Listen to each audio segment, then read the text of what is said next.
All right, there's a saying that says patience is a virtue. Patience is basically an ability. So Proverbs chapter 15, verse 18 says, a hot-tempered person stirs up conflict, but the one who is patient calms a quarrel.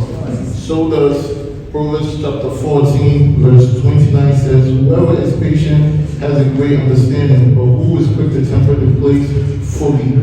Fully is basically foolishness. So in life, we all have, it's good to be patient. Patient for your kids, patient for your significant other, patient for your co-workers.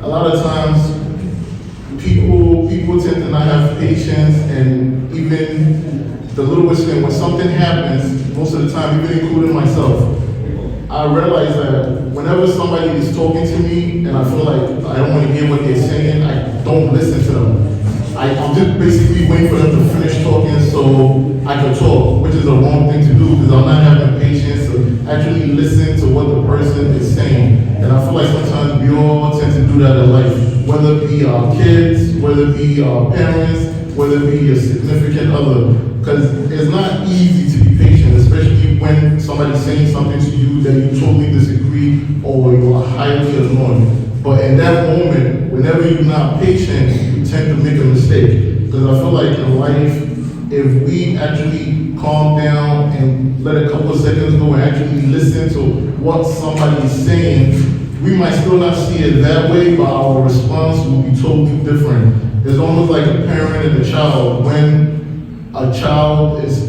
angry or mad about something, and the parent completely is like a parent who just came from work, she had a 12-hour shift, so she doesn't or he doesn't have the patience to listen to the child's petty argument or petty thing that is going on in their life. But what might be petty to you might not be petty to somebody else. And even with me, when I was younger, and I've been around kids my whole life, and I've been around Sunday school my whole life.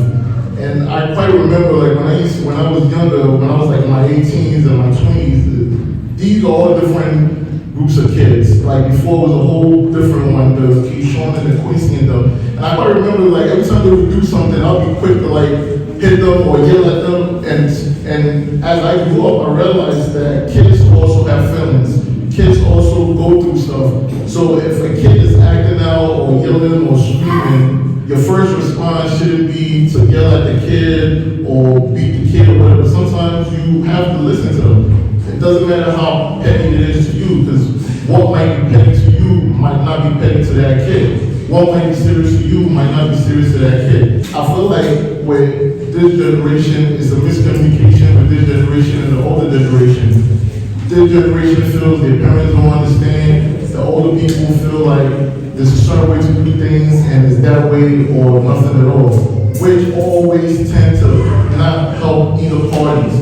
When I was growing up, I used to go to Pentacles when I was really young, and a lot of times I can tell you 90% of the kids that I grew up with that went to Pentacles, as soon as they went to college, they never came back to the church again. And it wasn't because they didn't have a love for God. It was all because of the patience they didn't have for either the older people in the church and the older people too didn't have patience for them. Because sometimes the kids feel like, oh, what you're saying, I don't understand you and I don't want to understand you. But it works both ways, because if there's not communication or there's not a middle ground, either party just decides to go their separate ways. And that's the same thing with people in relationships or people with marriage.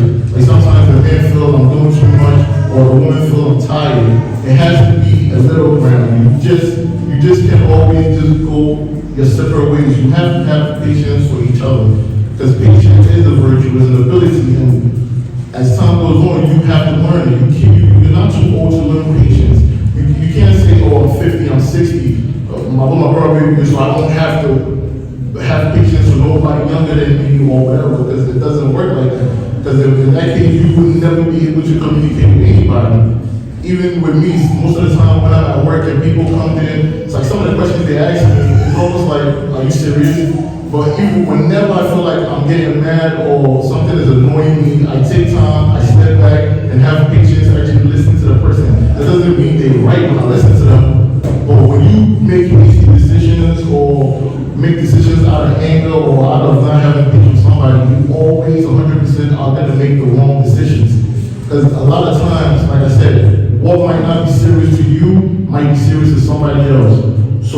in life, we all have to learn to have patience. Colossians chapter 3 verse 12 says, therefore God's chosen people, holy and dearly loved, clothe yourself with compassion, kindness, humility, gentleness, and patience. In life, you have to understand each other. You have to at least try to understand each other. And all that comes with having patience with people.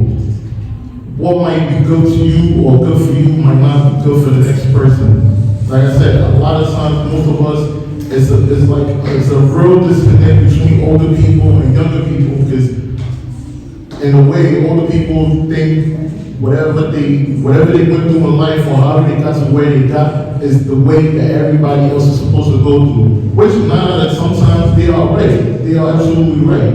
And the same way the young people feel like you don't understand me, you don't listen to me. There's a lot of times kids come to church or they don't even want to go to church because they feel like, what am I going to church for?